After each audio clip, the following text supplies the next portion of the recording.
Hello guys, welcome back to my YouTube channel. ഞാൻ ഇന്ന് എനിക്ക് പറ്റിയൊരു അബദ്ധത്തിനെ കുറിച്ചാണ് പറയാൻ പോകുന്നത്. ഞാൻ മിന്ത്രയിൽ നിന്നൊരു ജീൻസ് ഓർഡർ ചെയ്ത് എന്നിട്ട് ക്യാഷ് പേയ്മെൻറ്റിൻ്റെ അവിടെ എത്തിയപ്പോഴത്തേക്ക് ബിം ആപ്പിൽ നമ്മൾ പേ ചെയ്ത assured cash back of 100 rupees എന്നുണ്ട്. അപ്പോൾ 100 രൂപ കിട്ടണമല്ലേ എന്ന് വിചാരിച്ചിട്ട് ഞാൻ എന്ത് ചെയ്ത്, ഞാൻ ഓൾറെഡി ഒരു സോപ്പ് വിഷ് ലിസ്റ്റിൽ ആഡ് ചെയ്ത് വെച്ചിട്ടുണ്ട്. അതിന് 148 രൂപയാണ്. അപ്പോൾ നമ്മൾ 148 രൂപ വാങ്ങിച്ചിട്ട് ചെയ്താലും 100 രൂപ നമുക്ക് ക്യാഷ് ബാക്ക് കിട്ടുവേ. അപ്പോൾ പിന്നെ ഞാൻ അങ്ങനെ പാർക്ക് അവന്യൂവിൻ്റെ സോപ്പ് വാങ്ങിച്ചു. 125 ഗ്രാമിൻ്റെ 4 സോപ്പ് കിട്ടി. സോപ്പൊക്കെ നല്ലതാണ്. അപ്പോൾ എന്താ പറ്റി വെച്ചാൽ പേയ്മെൻറ്റ് കഴിഞ്ഞ് നോക്കുമ്പോൾ എനിക്ക് കിട്ടിയ ക്യാഷ് ബാക്ക് 2 രൂപയാണ്. അതെന്താ ഇപ്പോൾ ഇവിടെ കാണിച്ചു തരാം കേട്ടോ.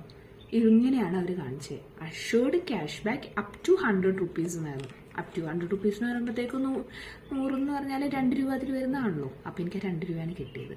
അപ്പോൾ നിങ്ങൾ ഇനി പേയ്മെൻറ്റ് ചെയ്യുമ്പോൾ അത് സൂക്ഷിച്ചും കണ്ട് ചെയ്യുക, അല്ലെങ്കിൽ എന്നെ പോലെ ഇങ്ങനെ അബദ്ധം പറ്റും.